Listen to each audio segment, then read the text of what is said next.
Bismillahirrohmanirrohim. Assalamualaikum warahmatullahi wabarakatuh. Baik, solih-solihah kelas 3. Bagaimana kabar kalian hari ini? Semoga dalam keadaan sehat dan selalu bersemangat ya.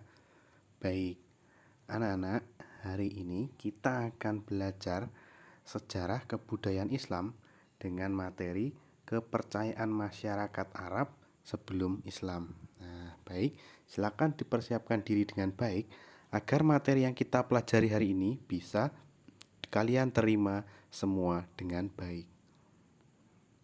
Nah, baik, sebelum ke materi, kita harus tahu kompetensi dasar dan tujuan pembelajaran kita hari ini.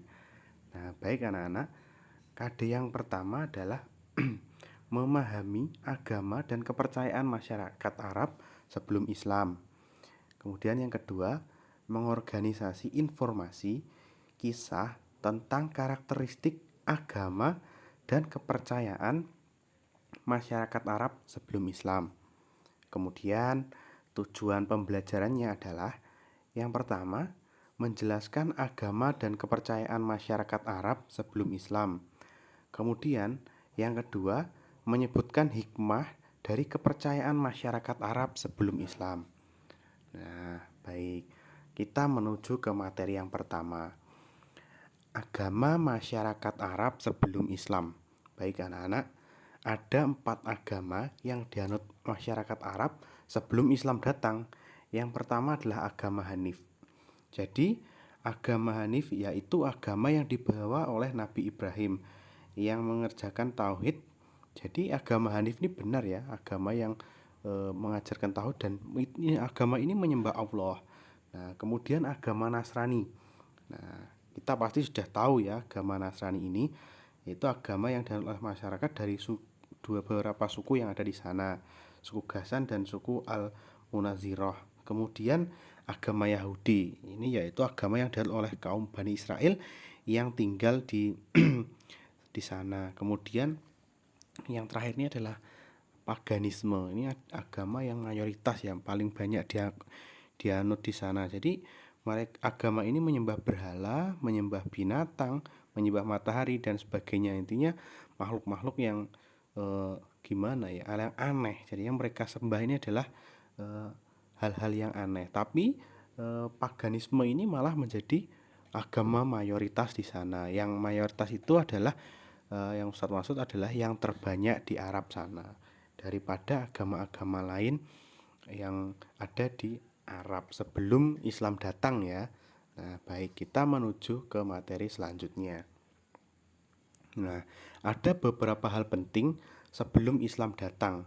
Jadi, yang pertama adalah keadaan masyarakat Arab setelah Nabi Ismail wafat.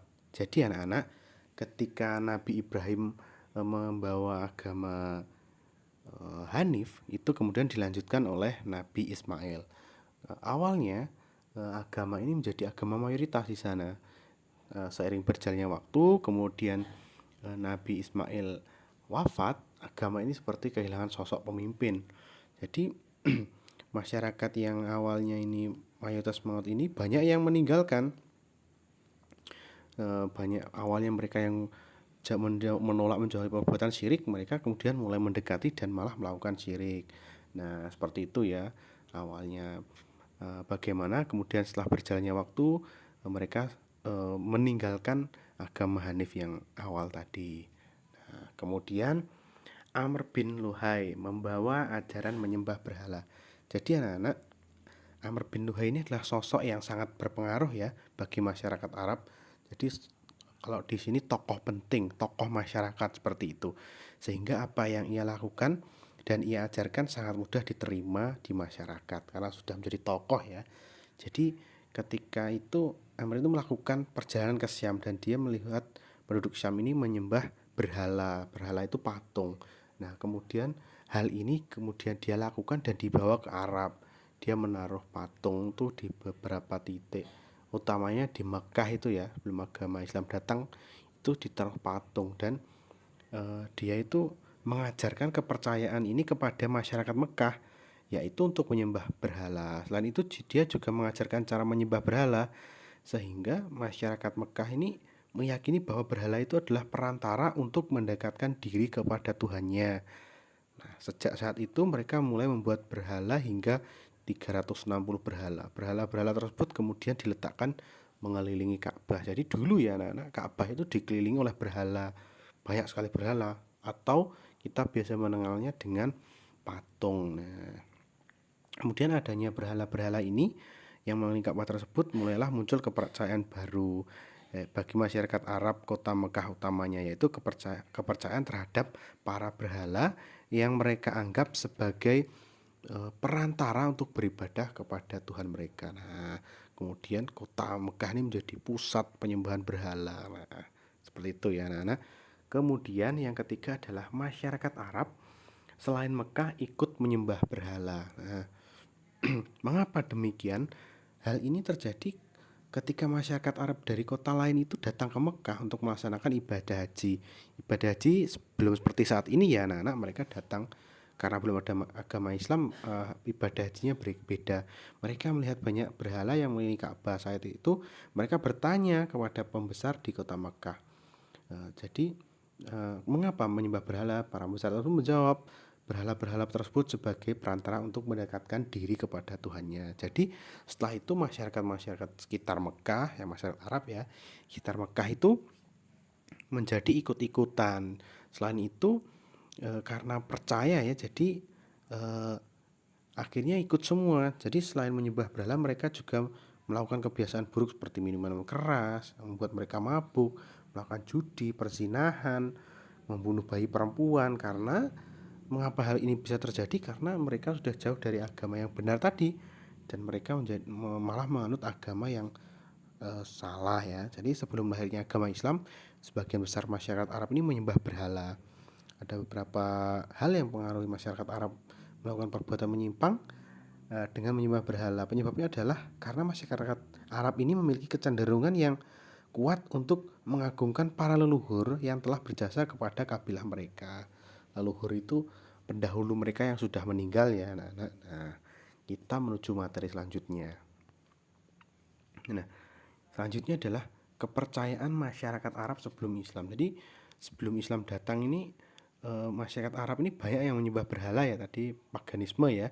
Mereka menganggap patung itu sebagai Tuhan mereka, perantara mendekatkan diri kepada Tuhan. Jadi setiap tahun masyarakat Arab ini menyembah berhala, mengadakan perlombaan membuat patung. Kemudian patung-patung tersebut akan diletakkan di dinding Ka'bah, mengitari Ka'bah.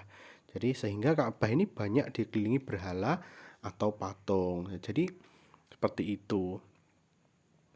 Kebiasaan mereka juga mempersembahkan binatang disembelih untuk berhala mereka, menyembah berlih dipersembahkan untuk patung berhala mereka. Jadi ada beberapa nama-nama berhala ya, ada Yaok, kemudian ada eh, Zikila, kemudian ada Uzza, Manat, Hubal. Nah, ini beberapa nama-nama dari berhala-berhala itu, patung yang diberi nama. Kemudian berhala tersebut sangat dihormati dan ditakuti oleh masyarakat Arab jahiliyah ya.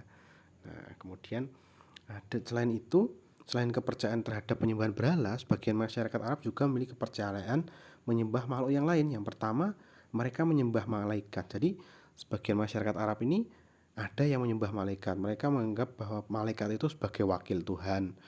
Nah, mereka juga menganggap itu bisa memberikan segala sesuatu. Nah, seperti itu. Kemudian yang kedua, menyembah jin. Nah, di antara orang-orang Arab ada juga yang memandang bahwa para jin ini mempunyai hubungan langsung dengan para malaikat, sehingga mereka beranggapan bahwa jin juga mempunyai hubungan baik dengan Tuhan, maka mereka juga menyembah jin. Sudah tahu seperti itu ya, tapi masih disembah. Kemudian menyembah benda-benda langit.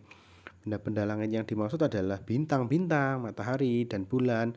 Nah, mereka juga menyembah benda tersebut. Kemudian ada beberapa juga yang terakhir, mereka menyembah api ya. Ini penyembahan ini dilakukan oleh kaum Majusi. Nah, kaum Majusi yang menyembah api ini agama yang berasal dari Persia kuno ya. Dan pada awalnya agama Majusi ini menyembah kepada banyak dewa, kemudian mereka melambangkan Tuhan mereka dengan api. Nah, seperti itu ya anak-anak. Baik anak-anak, kita sudah sampai pada akhir materi hari ini. Terima kasih sudah menyimak materi hari ini. Apabila ada hal-hal yang penting silakan ditulis dan dicatat. Apabila kurang paham bisa mempelajari yang ada di LKS, dan apabila masih bingung lagi bisa bertanya kepada Ustadz. Terima kasih sudah mengikuti pelajaran hari ini. Ada kurang lebihnya Ustadz mohon maaf. Wassalamualaikum warahmatullahi wabarakatuh.